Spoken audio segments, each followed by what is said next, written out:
Stress, മാനസിക സമ്മർദ്ദം, anxiety അല്ലെങ്കിൽ പെട്ടെന്നുണ്ടാകുന്ന പാനിക് അറ്റാക്ക് ഇതൊക്കെ വളരെ എഫക്റ്റീവായിട്ട് കുറയ്ക്കുന്നതിന് സഹായിക്കുന്ന ഒരു മെത്തേഡാണ് നമ്മൾ ഈ വീഡിയോയിൽ കാണിക്കുന്നത്.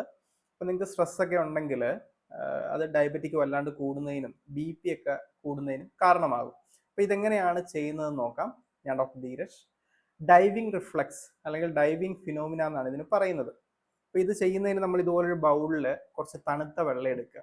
ഏകദേശം 1/4 ഭാഗത്തോളം തണുത്ത വെള്ളം എടുക്കുക. അതിനുശേഷം നമ്മൾ ശ്വാസം ഉള്ളിലേക്ക് എടുക്കുക. നല്ല രീതിയിൽ ഒരു ഡീപ്പ് ഇൻഹലേഷൻ ചെയ്യുക. അതിനുശേഷം നമ്മൾ ശ്വാസം പിടിച്ചുകൊണ്ട് ആ ശ്വാസം ഉള്ളിൽ പിടിച്ചുകൊണ്ട് ഈ രീതിയിൽ നമ്മളുടെ മുഖം ഈ വെള്ളത്തിലേക്ക് മുക്കിപ്പിടിക്കുക. ഒരു 20 സെക്കൻഡ് തൊട്ട് 30 സെക്കൻഡ് വരെ നമുക്കങ്ങനെ ആ വെള്ളത്തിൽ നമ്മളുടെ മുഖം മുക്കിപ്പിടിക്കണം. പ്രത്യേകിച്ച് നമ്മളെ കണ്ണുകളുടെ ചുറ്റും മൂക്കൊക്കെ ആ വെള്ളത്തിൽ ഇങ്ങനെ ഇറങ്ങി നിൽക്കണം. മനസ്സിലായില്ലേ? അപ്പോൾ ആ സമയത്ത് നമ്മൾ ശ്വാസം ഉള്ളിൽ ഹോൾഡ് ചെയ്ത് പിടിച്ചിരിക്കുകയാണ്. ശേഷം നമ്മൾ എഴുന്നേറ്റ് വന്നിട്ട് ശ്വാസം വിടുക. ഇതൊരു 4-5 പ്രാവശ്യം നമുക്ക് റിപ്പീറ്റ് ചെയ്യാവുന്നതാണ്. ഇതിനാണ് ഡൈവിംഗ് ഫിനോമിന എന്ന് പറയുന്നത്. വളരെ എഫക്റ്റീവാണ്. നമ്മളിങ്ങനെ ചെയ്യുന്ന സമയത്ത് നമ്മുടെ പാരാസിമ്പത്തറ്റിക് നെർവസ് സിസ്റ്റം ആക്ടിവേറ്റ് ആകുകയും നമ്മളൊരു റിലാക്സ് ആൻഡ് റെസ്റ്റ് മൂഡിലേക്ക് പോകും.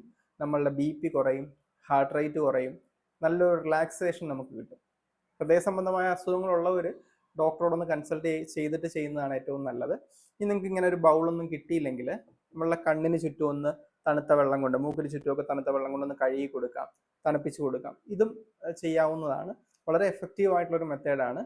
നിങ്ങൾക്ക് ചെയ്തു നോക്കാവുന്നതാണ്. അപ്പോൾ ഈ വീഡിയോ നിങ്ങൾക്ക് പ്രയോജനപ്പെട്ടെന്ന് തോന്നിയാൽ മറ്റുള്ളവർക്ക് ഷെയർ ചെയ്ത് കൊടുക്കുക. ഈ ചാനൽ സബ്സ്ക്രൈബ് ചെയ്യുന്നതും പരിഗണിക്കാവുന്നതാണ്.